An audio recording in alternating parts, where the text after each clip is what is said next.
আসসালামু আলাইকুম। সুখবরের পাশাপাশি একটু খারাপ খবরও আছে, সেটার জন্য আমরা প্রথমে দোয়া করি। ট্রাম্প গতকালকে G7-এর যে বিশ্ব মোড়লদের বৈঠক ছিল, সেই বৈঠককে মাঝপথে রেখেই হোয়াইট হাউসে চলে গিয়েছে। সেখানে যাওয়ার পর একটা বক্তব্য দিছে যে আপনার যা কখনো কল্পনা করে নাই এমন কোনো কিছু ঘটতে যাচ্ছে। ধারণা করা হচ্ছে যে ইরানের যিনি সর্বোচ্চ নেতা আছেন তিনি সম্ভবত খরচের খাতায় উঠে গেছেন। ইরানের পক্ষ থেকে বলা হয়েছে তাকে সুরক্ষিত জায়গায় নিরাপদে রাখা হয়েছে, কিন্তু ট্রাম্প বলছে যে খামেনি কোথায় আছেন যুক্তরাষ্ট্র তা জানে। এই কথাটাকে হালকা নেওয়ার কিছু নাই। গত 4 দিনে ইসরায়েল যা চাইছে, যেখানে চাইছে সেইখানেই কিন্তু অভিযান চালাইছে, সেই ব্যক্তিদেরকেই শাহাদাত করতে পারছে। ট্রাম্প কি চায়? ইসরায়েলকে ঝুঁকতে হবে, চুক্তি করতে হবে, কিন্তু ইসরায়েল কি ঝুঁকবে? না। খামেনি সাহেবের গতকালকে যে বার্তা বিশ্বজুড়ে মুসলিমদেরকে নতুনভাবে অনুপ্রাণিত করেছে যে শেষ অবধি লড়াই চালিয়ে যাবে। ইরানের অবস্থা খুব বেশি ভালো না।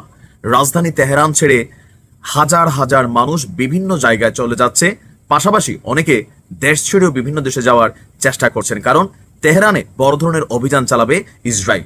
আর ইসরায়েলের এই কথাকে হালকা কিন্তু নেওয়ার সুযোগ নেই। ইতিমধ্যেই আমরা যখন ইরানের বিজয়গাথা কাটছি, এর ফাঁকে কি ইরানে ইসরায়েল অভিযান চালাচ্ছে না? চালাচ্ছে। গেল 24 ঘন্টায় ইসরায়েলের বিপরীতে নিজেদের শক্তির সক্ষমতার জানান দিয়েছে ইরান।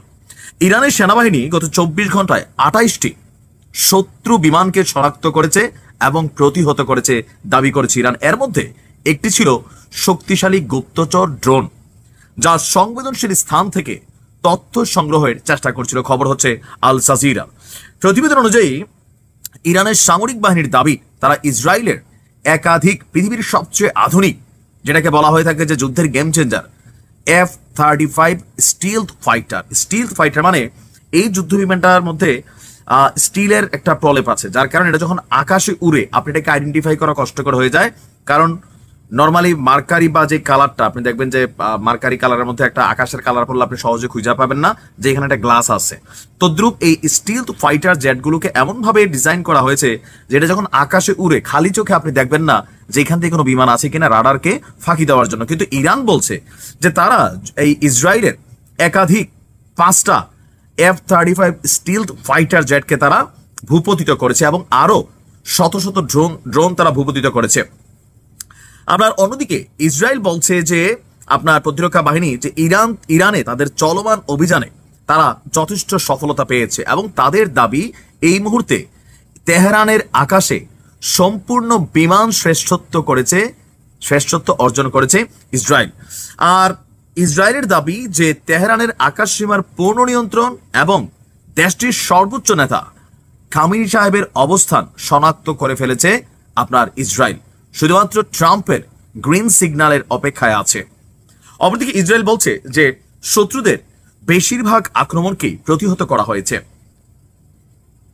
তবে আমি যে জায়গাটা একটু টেনশনে আছি, G7-এর যে বৈঠকটা, এই বৈঠক থেকে জার্মানির চ্যান্সেলরের বক্তব্য দেখছেন যে ইসরায়েল ওই নোংরা কাজটা করছে যেটা আমাদেরকে করতে হতো। বিষয়টা বুঝতে পারছেন যে ইরান একটা সন্ত্রাসী রাষ্ট্র, এখানে ইসরায়েল যা করতেছে যদি ইসরায়েল না করতো তাহলে তাদেরকে করতে হতো। সো ইসরায়েল ওই নোংরা কাজটা করতেছে, তার মানে বড় ধরনের একটা অভিযান কিন্তু তেহরানে চলবে।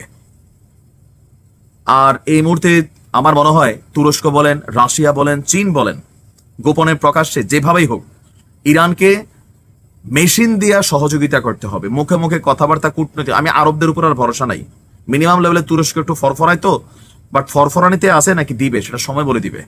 ইরানকে আল্লাহ হেফাজত করুক, আরো বিজয়ের সক্ষমতা দান করুক। আমি যে দেশে থাকি দক্ষিণ কোরিয়াতে এখন সময় হচ্ছে ঘড়ির কাঁটায় গনে গনে রাত 3টা 19 মিনিট। মাত্র কিছুক্ষণ আগে ইরান থেকে নতুন করে আরো একটা অভিযান চালানো হয়েছে ইসরায়েলে, যেটাকে বলা হচ্ছে অক্টোপাস অ্যাটাক। অক্টোপাস মানে বোঝেন যার 8টা পা আছে, যে আমরা অক্টোপাস দেখি, অক্টোপাস মানে 8টা পা বিশিষ্ট। তো এই যে 8টা ক্ষেপণাস্ত্র ছুড়েছে ইরান, এটার পিছনে একটা কারণ আছে।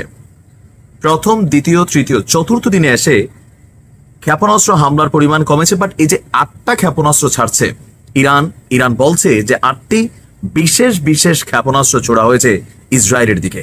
আমরা যখন নিউজটি করছি, আপনার আল জাজিরার রিপোর্টটি বলছে যে একটা ছবি যেটা দেখাইছি, এই ছবিটা দেখেন আমার কাছে মনে হয় যে এই মানুষগুলো নেতানিয়াহুর প্রতি কতটা বিরক্ত হতে পারে। তারা আশ্রয় কেন্দ্রে বাংকারে নির্ঘুম রাত্র কাটাচ্ছে, কারণ তাদের সরকার নিজেকে শ্রেষ্ঠ প্রমাণ করতে চায়। আর এই দৃশ্য বিবিসি থেকে শুরু করে রয়টার্স, সারা পৃথিবী দেখছে যে দেখো ইরানের কারণে ইসরায়েলের সাধারণ মানুষদের ভাই কি অবস্থা। আপনি বুঝতে পারছেন এই ছবিগুলা কেন প্রকাশ করা হচ্ছে? যাই হোক, ইরানের সরকারি বার্তা সংস্থা IRNA বলছে চলমান সংঘাতের সর্বশেষ পর্যায়ে আজকে সর্বশেষ অভিযানে ইরানি বাহিনী ইসরায়েলের দিকে 8টি ক্ষেপণাস্ত্র নিক্ষেপ করেছে। প্রতিবেদনে বলা হয়েছে যে এই ক্ষেপণাস্ত্র হামলাগুলো ইসরায়েলের উত্তর এবং মধ্যাঞ্চলকে লক্ষ্য করে চালানো হয়েছে। তবে এখন পর্যন্ত এটার ক্ষয়ক্ষতির পরিমাণ কি সুনির্দিষ্ট কোনো তথ্য সামনে আসেনি। আপনার বলা হচ্ছে যে আপনার যখনই রিপোর্টটা করো, আল জাজিরার প্রতিবেদক বলছে যে জর্ডানের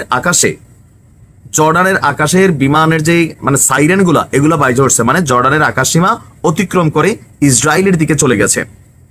এখন ইসরায়েলে যাওয়ার পরে ইসরায়েলি সেনাবাহিনী বলছে যে নতুন করে ইরান থেকে যে ক্ষেপণাস্ত্রগুলো ছোড়া হয়েছে সেগুলোকে তারা প্রতিহত করেছে। তবে ইরান দাবি করছে প্রতিহত করেনি, নির্দিষ্ট লক্ষ্যে এরা পৌঁছেছে। এখন কি একটা বিশেষ ক্ষেপণাস্ত্র? এই যুদ্ধের মধ্যে ইরান এতদিন যাবত তাদের যে মেশিনারিজ গুলো তৈরি করেছিল, সেই মেশিনারিজ গুলোর একটা টেস্ট প্রোগ্রামও কিন্তু চালিয়ে যাচ্ছে যে কোনটা দিয়া আসলে বেশি সফলতা পাওয়া যাচ্ছে। আপনি দেখছেন শাহেদ 107 আত্মঘাতী ড্রোন, তারপর হচ্ছে যে কি যেন ওই দিন দিয়েছিলাম বশির আজিজ, আমি নামটা ভুলে গেছি। তো এরকম বিভিন্ন ভার্সন ক্ষেপণাস্ত্র তৈরি করা আছে ইরানের কাছে। সেই ক্ষেপণাস্ত্রগুলিরই 8টা প্রযুক্তির 8টা ক্ষেপণাস্ত্রকে একত্রিত করে ছোড়া হয়েছে ইসরায়েলে, যেটা গিয়ে আঘাত আনবে। সম্ভবত ওই ক্ষেপণাস্ত্রটাই আগামী দিনে ইসরায়েলের বিরুদ্ধে সর্বোত্তম ব্যবহারের সিদ্ধান্ত নিতে পারে, কারণ স্টকে আছে কোনটা কোন কাজে লাগে। অপরদিকে ইরানের এই হামলার খবরে পুরো তেল আবিব রাজধানী সহ আশেপাশের অঞ্চলগুলোতে, উত্তরাঞ্চল এবং মধ্যাঞ্চলেও বিমানের যে সাইরেন মানে আপনার যে আকাশ প্রতিরক্ষা সিস্টেমের বা বিমান হামলা হলে একটা সাইরেন বাজায় এরকম টাইপের, ওইটা বেজে উঠেছে। এবং কি আমি যে ছবিটা মাঝখানে দেখাইলাম যে গভীর রাতে মানুষ ঘরবাড়ি ছেড়ে পালিয়ে আপনার আশ্রয় কেন্দ্রগুলোতে অবস্থান করছে। তবে এই খবরগুলোতে আমাদের খুশি হওয়ার কারণ নাই। কেন নাই? ওই যে সারা পৃথিবীর এই ছবিগুলো একটা মেসেজ ক্রিয়েট করে। আপনি ইরানের এরকম মেসেজ পাইছেন রয়টার্সের মাধ্যমে, বিবিসির মাধ্যমে অলরেডি 2-4টা ছবি যদি পান ইরানের বিভিন্ন প্যাথেটিক দৃশ্যের, সেটা পাচ্ছেন আপনি আল জাজিরার মাধ্যমে অথবা স্থানীয় গণমাধ্যমের বরাতে। অপরদিকে ইসরায়েল বড় ধরনের আরেকটা কিন্তু অভিযান চালাবে। সেই সম্ভাব্য অভিযানকে মাথায় রেখে ইরান কিন্তু সরকারি যত ঊর্ধ্বতন অফিসার আছেন, কর্মকর্তা আছেন, প্রত্যেককে ইন্টারনেট কানেকশন আছে এমন ফোন, তারপর আরো যে ডিভাইসগুলো আছে সেগুলো কিন্তু বন্ধ করার নির্দেশ দিয়েছে। কেন?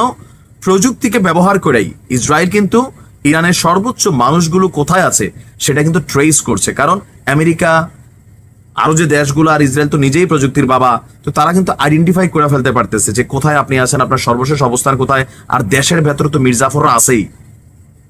যাই হোক, দেখা যাক এই 8টার মধ্যে আসলে কোনটা কি কাজ করে। হয়তো আমি নিউজগুলো যখন রেকর্ড করি ছাড়ার সময়টা অনেক পরে হয়, হয়তো আপডেট আপনারা পেয়ে যাবেন। ভালো থাকুন।